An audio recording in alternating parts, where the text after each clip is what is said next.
Assalamualaikum warahmatullahi wabarakatuh. Perkenalkan, nama saya Nadia Ramadhanti, NIM 20026072, Program Studi Informasi Perpustakaan dan Kearsipan Universitas Negeri Padang. Pada video kali ini, saya akan menjelaskan salah satu materi pada perkuliahan Preservasi dan Konservasi tentang faktor-faktor penyebab kerusakan bahan pustaka. Yang pertama, faktor karakteristik bahan. Dalam faktor karakteristik bahan ada empat bahan penyebab kerusakan bahan pustaka. Yang pertama, senyawa asam. Kandungan senyawa asam di dalam kertas akan mempercepat reaksi hidrolisis. Makin cepat reaksi hidrolisis, maka makin cepat terjadi pelapukan pada kertas. Senyawa asam terbentuk pada proses penghancuran kayu menjadi bubur kertas, proses fizzing, dan proses pemutihan kertas. Proses pemutihan kertas merupakan senyawa yang sangat berbahaya karena dapat menyebabkan kertas menjadi lebih rapuh. Yang kedua, lignin. Lignin adalah zat yang banyak terkandung pada serat lelulosa pada kayu.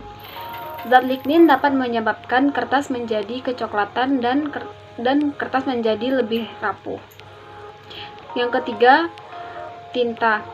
Tinta tulis yang digunakan pada sekarang ini adalah tinta dengan kandungan campuran besi iron gel ink yang mengandung ferrosulfat yang akan mengalami oksidasi membentuk asam sulfat yang akan membakar apa yang tertulis pada kertas. Yang keempat, perekat. Perekat dibedakan menjadi dua, yaitu perekat natural dan perekat sintesis. Perekat natural berasal dari tumbuhan dan binatang yang sangat disukai dan disenangi oleh mikroorganisme. Perekat natural kurang stabil pada temperatur atmosfer yang tinggi, akan mengakibatkan kehilangan fleksibilitas dan merubah perekat menjadi butiran, sehingga akan berpengaruh terhadap kertas. Selain itu, keadaan lembab akan melemahkan daya rekat dan menimbulkan noda pada kertas. Sedangkan perekat sintesis merupakan perekat yang sangat baik digunakan untuk proses konservasi, terutama untuk perbaikan pada kertas yang robek. Perekat sintesis yang baik digunakan berupa PMC atau disebut karboksil methylcellulose atau jenis MC, methylcellulose. Yang kedua, faktor lingkungan. Ada 3 faktor lingkungan yang mempengaruhi kerusakan pada bahan pustaka. Yang pertama, temperatur dan kelembapan udara. Perubahan temperatur akan menyebabkan perubahan kelembapan. Fluktuasi yang sangat drastis akan berpengaruh besar terhadap kerusakan kertas, karena kertas akan mengendur dan meregang. Dan kelembapan udara yang tinggi atau terlalu rendah akan menyebabkan beberapa masalah. Kombinasi antara temperatur dan kelembapan udara akan menyuburkan pertumbuhan jamur dan serangga. Pada kelembapan yang terlalu tinggi akan menyebabkan tinta larut dalam air dan akan menyebar pada kertas dan buku saling menempel. Dan sebaliknya, apabila temperatur terlalu rendah menyebabkan kertas menjadi kering dan getas. Yang kedua, cahaya.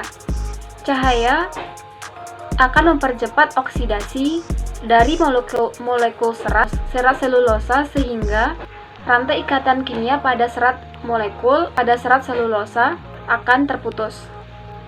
Cahaya mempunyai pengaruh mengelantang, menyebabkan kertas menjadi pucat dan warna tinta memudar. Radiasi ultraviolet dengan panjang gelombang antara 300 sampai 400 nanometer menyebabkan reaksi fotokimia. Radiasi ultraviolet berasal dari cahaya matahari 25% dan lampu 3 sampai 7%. Yang ketiga, polusi udara. Debu, kotoran, dan partikel lainnya yang berasal dari udara dapat merusak kertas seperti kertas mudah tergores karena gesekan partikel debu yang akan masuk ke dalam buku. Partikel debu pada lingkungan yang lembab akan menimbulkan noda permanen yang sulit dihilangkan. Kotoran dan partikel padat seperti jelaga dapat menimbulkan suasana asam dan dapat merusak kertas. Yang ketiga, faktor biota. Ada 6 faktor biota penyebab kerusakan pada bahan pustaka. Yang pertama, jamur.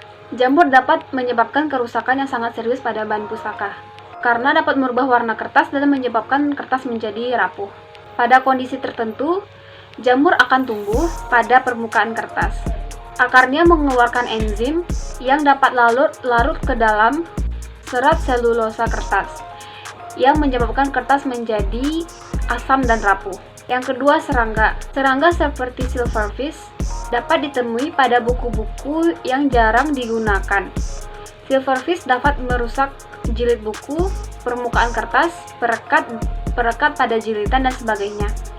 Selanjutnya, serangga jenis rayap adalah serangga perusak yang paling berbahaya karena dapat merusak koleksi bahan pustaka. Rayap berbadan lunak dan berwarna pucat. Hidup berkelompok dalam koloni yang terorganisasi dengan baik. Selanjutnya, kutu buku. Binatang ini sangat kecil dan badannya sangat lunak. Buku merupakan penyebab kerusakan pada permukaan kertas, foto, lukisan cat air, melubangi buku, dan memakan lem pada perekat buku. Selanjutnya, ngengat. Larva ngengat dapat merusak koleksi bahan pustaka dengan melubangi kayu, kertas, tekstil, dan karpet. Selanjutnya, bubuk buku. Larva ini menyebabkan buku menjadi berlubang-lubang karena memakan kertas pada waktu mereka mencari jalan keluar, sehingga jalan yang dibuat menyerupai terowongan.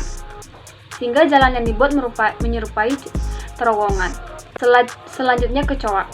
Kecoa mencari makan pada malam hari dengan merusak koleksi yang terbuat dari kulit atau kertas. Lem yang ada pada jilidan buku merupakan makanan yang paling disukai oleh serangga. Faktor biota ketiga adalah hewan pengerat. Hewan pengerat yang paling berbahaya merusak koleksi adalah tikus. Tikus menggunakan kertas untuk membuat sarang dan mengasah giginya, sehingga buku-buku menjadi tidak utuh karena digerogoti oleh tikus. Yang keempat, faktor manusia. Faktor kerusakan bahan pustaka yang disebabkan oleh manusia yang pertama adalah penataan. Tindakan yang kurang hati-hati pada penataan buku sehingga akan menyebabkan kerusakan pada bahan pustaka. Menyusun buku terlalu padat dapat menyebabkan buku menjadi terlipat, menyulitkan pemustaka dalam mengambil buku. Kedua, penyimpanan. Kondisi ruang yang tidak sesuai akan menyebabkan tumbuhnya jamur, meningkatkan kandungan asam, dan tempat bersarangnya serangga, tikus, maupun organisme lainnya. Yang ketiga, reproduksi. Kegiatan reproduksi seperti mikrografi, fotografi, fotokopi, dan digitalisasi merupakan upaya dalam melestarikan bahan pustaka. Namun, pelaksanaan yang kurang terkendali dapat menyebabkan jilidan bahan pustaka menjadi rusak, rapuh, dan menjadi hancur. Yang kelima, faktor bencana. Ada 2 bencana yang terjadi di bumi ini. Yang pertama, bencana alam. Yang kedua, bencana yang disebabkan oleh manusia. Bencana alam seperti angin topan, gempa bumi, tsunami, gunung meletus, dan bencana yang dikarenakan manusia seperti kebakaran, vandalisme, terorisme, penyerangan, dan lain-lain. Bencana dapat menghancurkan perpustakaan dan memusnahkan isi di dalamnya. Kerusakan yang terjadi karena kebanjiran menyebabkan buku-buku basah dan akan hancur bila tidak dilakukan penanganan dalam waktu kurang dari 48 jam. Sekian dari saya, mohon maaf bila ada kesalahan kata. Wassalamualaikum warahmatullahi wabarakatuh.